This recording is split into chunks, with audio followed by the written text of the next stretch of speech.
Hey, this is Dan Reese, and welcome to Ramp Up to Retirement. This week, we're really excited. I'm actually going to be interviewing one of our senior wealth advisors here at Avery Wealth, Brent Oliver. And Brent and I go back a long way, so we could talk for probably hours on this show. But today, we're going to try to limit it to about 30 minutes or so, maybe a little bit less than that. But yeah, the goal is just to learn more about Brent and some of the things around work and maybe some personal things as well. So hello, Brent. How are you? Hey Dan, it's great to be here. Super excited about being here with you today. It's gonna be a fun conversation. Yeah, I'm sure it will. Just a little FYI, Brent and I have actually known each other since, probably 1986-ish, maybe. Does that sound about right? I didn't think you were gonna put an actual year in there. You could have just said like since like ninth or 10th grade or something. Now everybody's doing their math out there.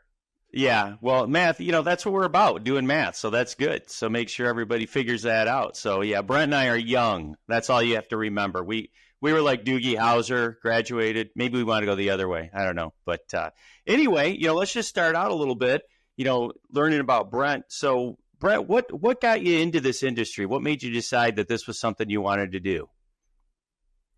Well, I mean, actually, Dan, you probably remember that. I think you made the decision for me, if I remember right. I'm not real sure, but as you mentioned, we have been friends for a long time, and before this, I always worked. I was in sales. I owned some retail stores here in Jackson and in Mid Michigan. At one point, had 5 cell phone stores, and it did that for quite a few years. Started that business when I was in my 20s, and we knew at that time that it was that there's only so once you have your phone, you're pretty well set. So we knew there was a clock on that, and so as we were closing out that business and moving on, you and I had lunch, and I don't know if you remember this, but we were I think at a Mexican restaurant, and I was telling you what was going on. You're like, you should come work with me. Yeah. And so here we are, and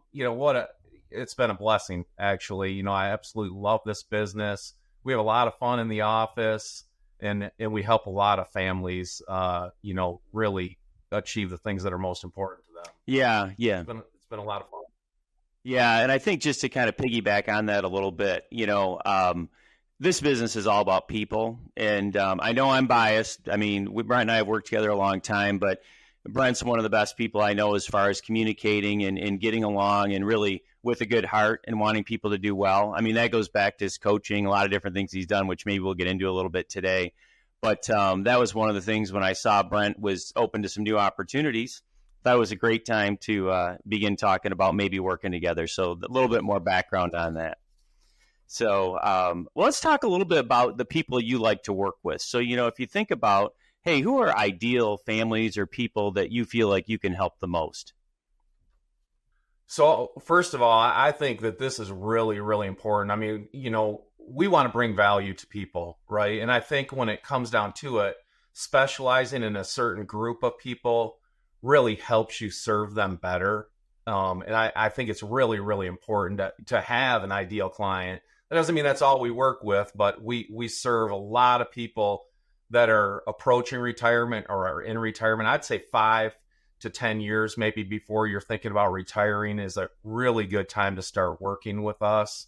And we just help people that have been really good savers, and we help them, what we call is find their freedom, right? So it's and that's different for everybody, but we want to help them position themselves in those years leading up to retirement and through retirement to make sure that they're doing everything that they can to maximize that savings that they've created, that nest egg, right? We want to make sure we do that for them. So those people 5 to 10 years before retirement, I think, are ideal. Okay, so you talk a little bit about that. So let's just say, why 5 to 10 years before? Why not, hey, I'm going to retire next year? Like, why, what's the advantage of you being able to work with them, a little bit ahead of time, a few years before they actually stop their regular career? Well, because there are so many moving pieces, right? When you're approaching retirement, one, you've accumulated some money. So, I mentioned that you've been a good saver.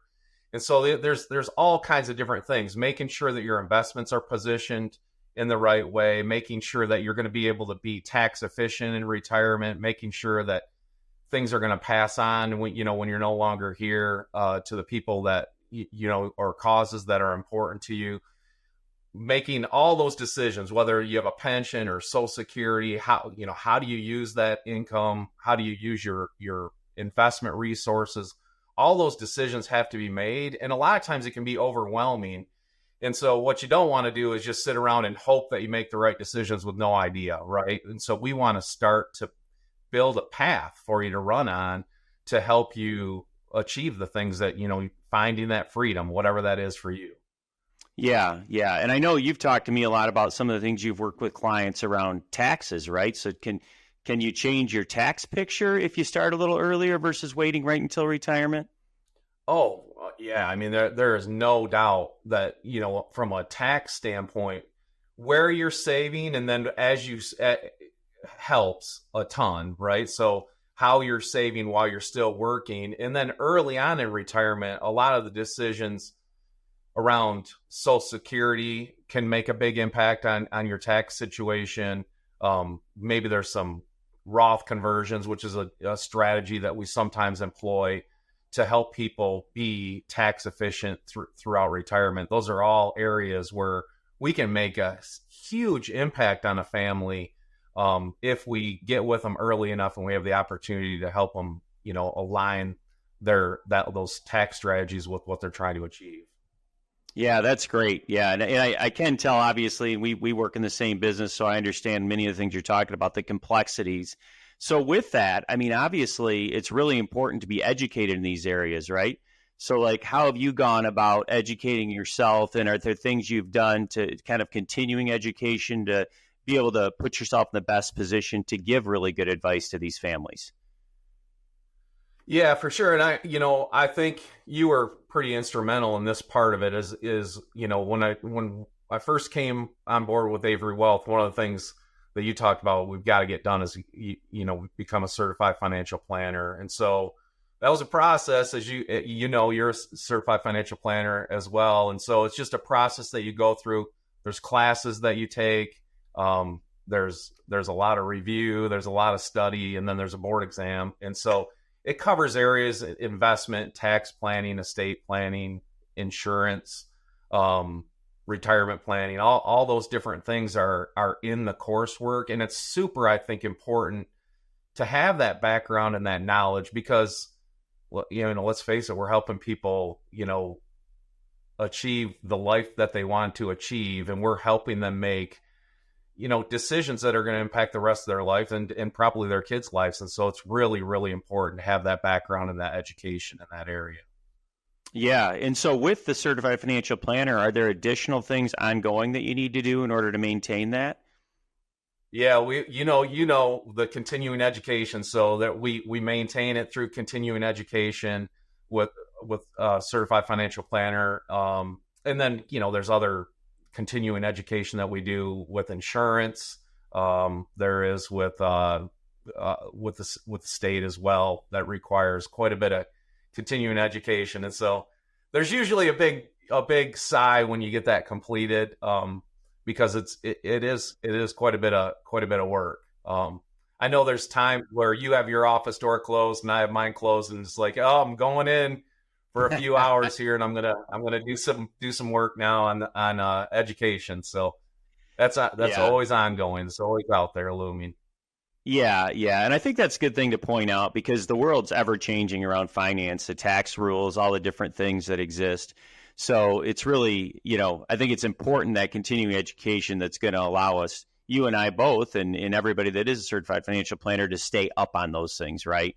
And be able to continue to do a good job.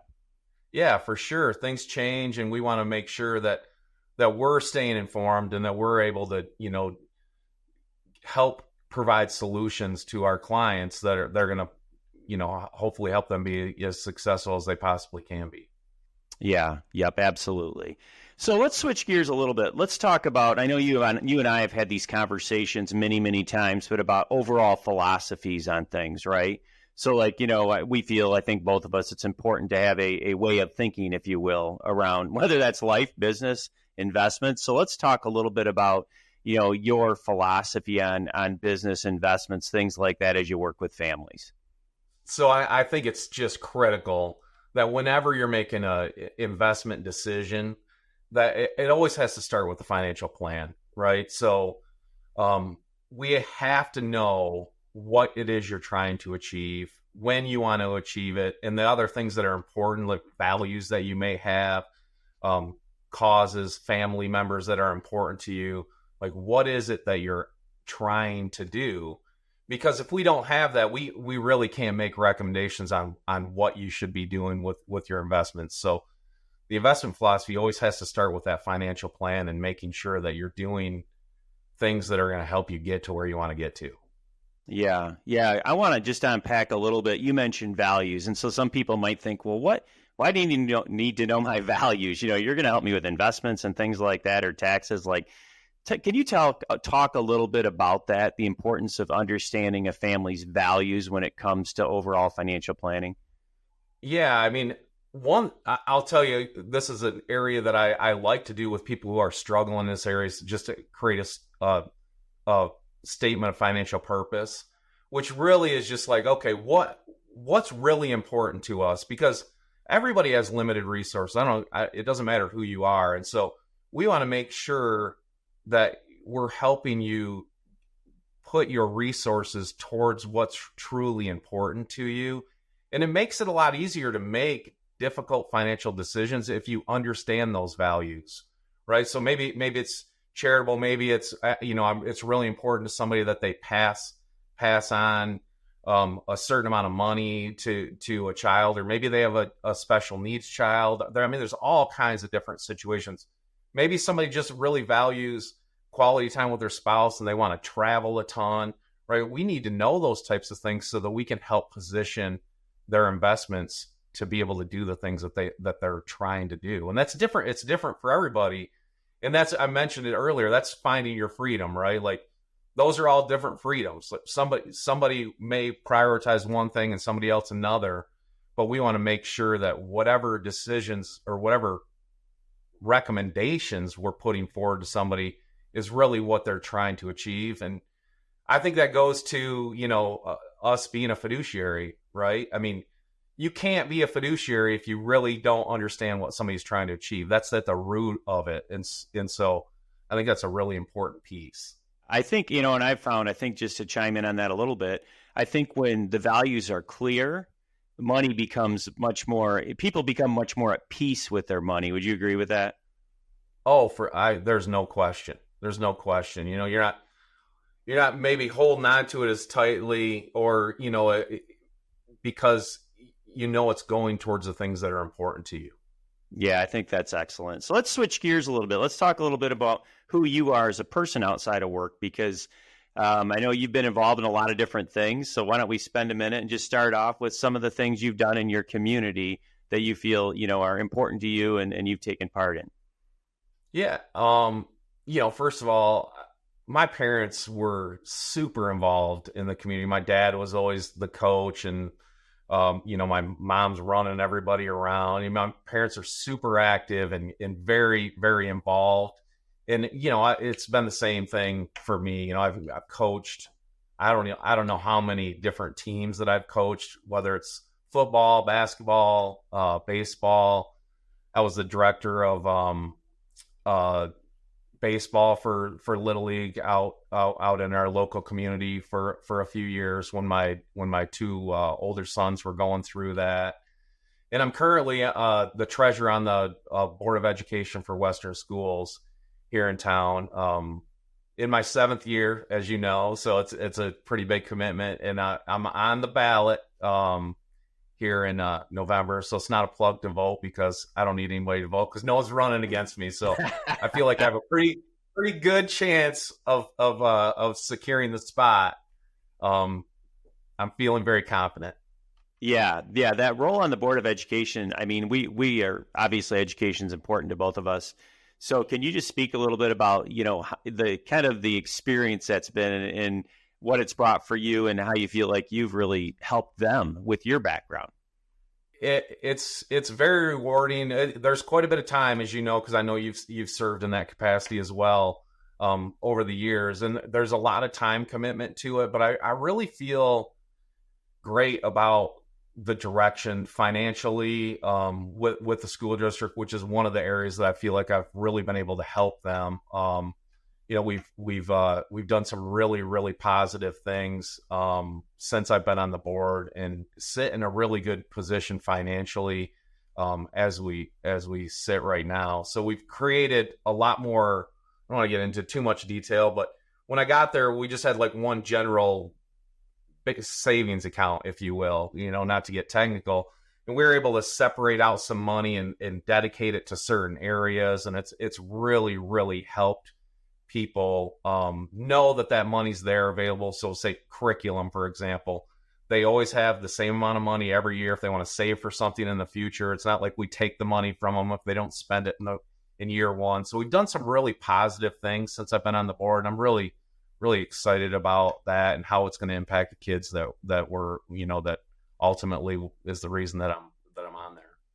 Yeah, that's great. I mean, it just goes to show like the value of having people from different walks of life on organizations like that, where you can really, maybe someone else, knows a lot more about education than you do, but you know more about the finance, right? So it kind of plays together well. Yeah, we do have we're very fortunate. We have a good mix out there of exactly that. And so it is great. I do really enjoy it. It's a lot of work. And as you know, whenever you're leading something like that, there's the good and the bad, but the good outweighs the bad, I would say, in that role. For sure. So let's talk about, what do you like to do when you're not working? What do you like to do for fun? Well, I have 4 kids, my wife and 4 kids. So that keeps us really busy. So that's a lot of it. And I also have a large extended family here in the Jackson area. I think there's 26 of us now. So my parents live in the community. We all grew up in the community. I have 2 brothers and a sister and their families, nieces and nephews all over the place. And so we like to get together and spend a lot of time together.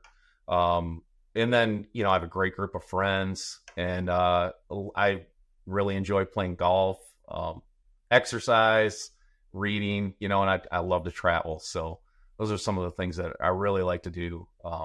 Love being outdoors at the end of the day. That's what I really like to do. Yeah. And working with you and being your friend for as many years as we have, I know how fast your calendar fills up. So I definitely have witnessed that stuff.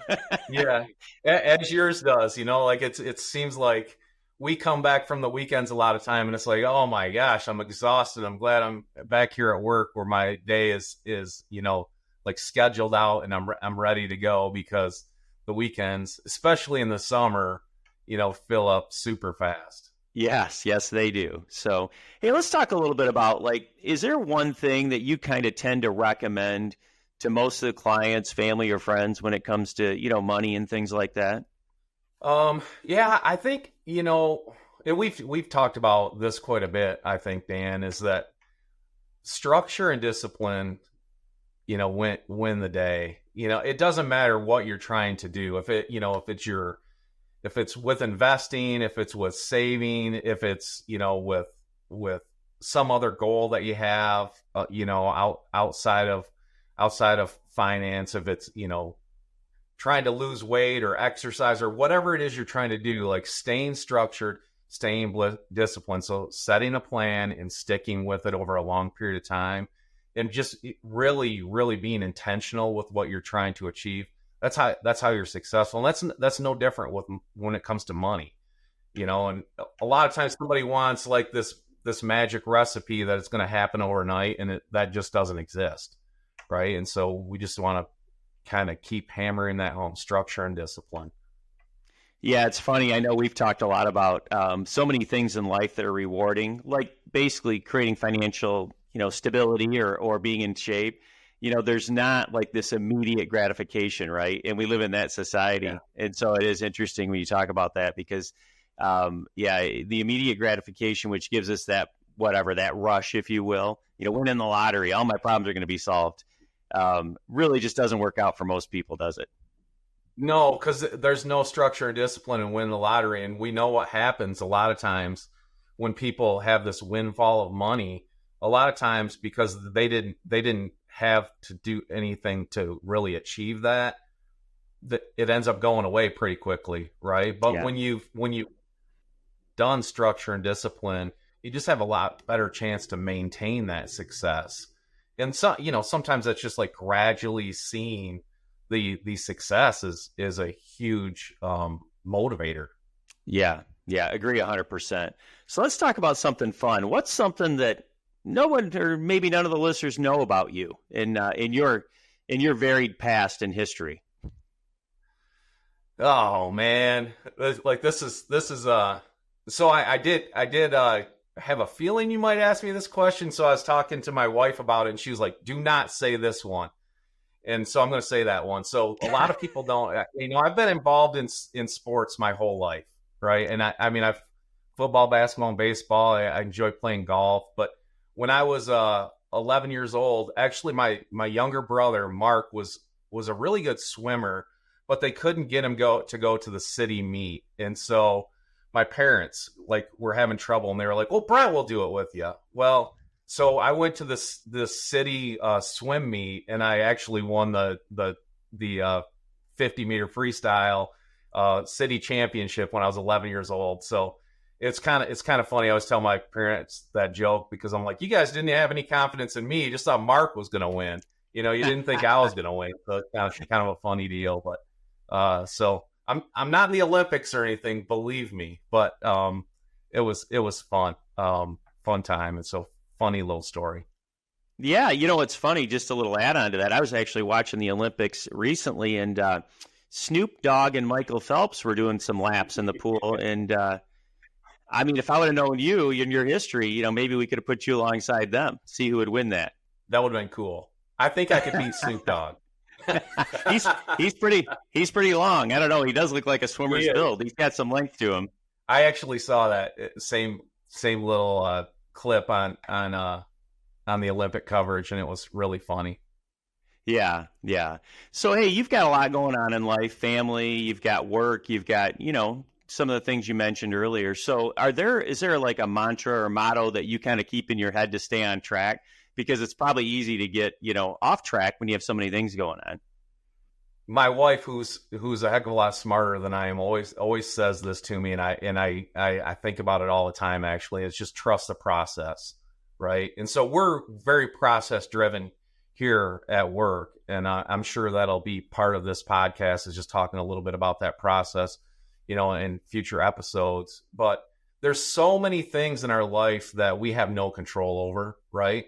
And there are things that we can somewhat control. And I think it's just super important to stay focused on the things, the things that you can control. I think about this. So a few years ago, I read this book called Unqualified, and it's by Steve Furtick. And so I actually have it sitting here on my desk. I have these 4 words that, these are things that I think I can control, right? And so it's part of trusting the process. And it's just the book is really about the difference between who we are and who God has intended us to be, right? And I think it's super important. And so I'm looking at it, so I feel like I want to be brave, willing to do things that make me uncomfortable, right? And that's hard to do. As you know, we've talked about these things, Dan. Being grateful, I think, is super important.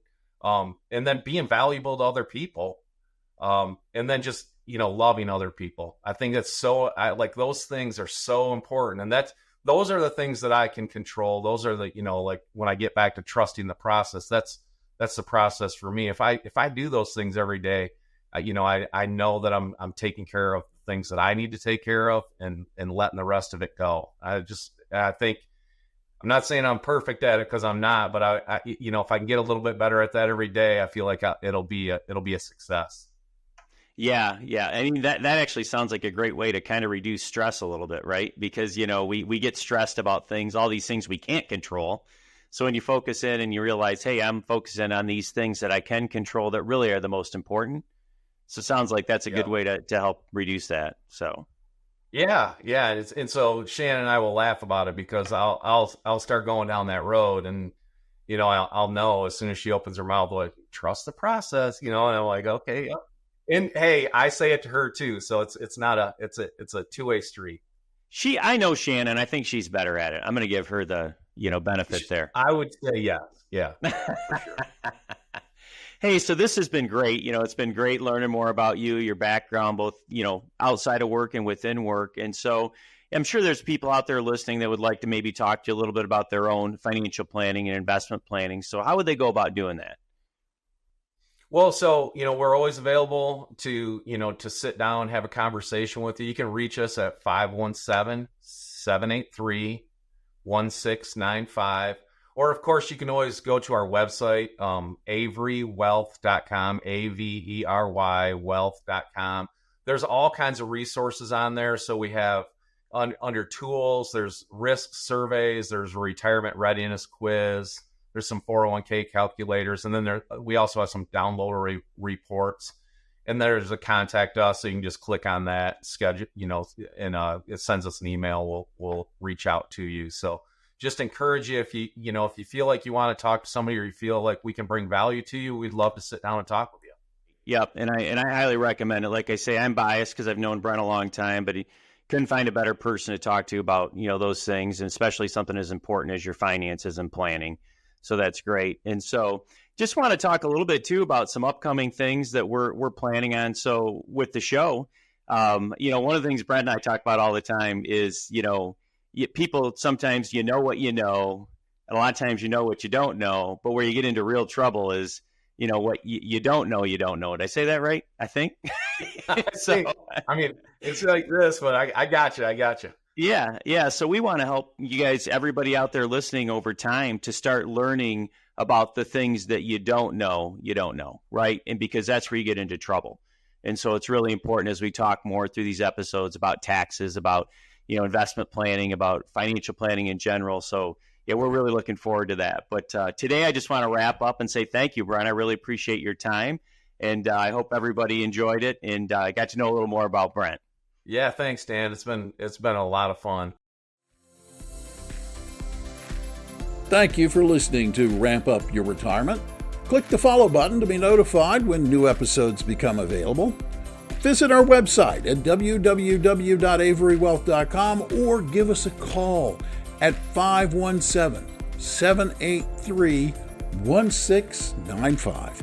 And don't forget to click the follow button to be notified when new episodes become available. Covered and posted represents the views and opinions of the guest and does not necessarily represent the views or opinions of Avery Wealth. The content has been made available for informational and educational purposes only. The content is not intended to be a substitute for professional investing advice.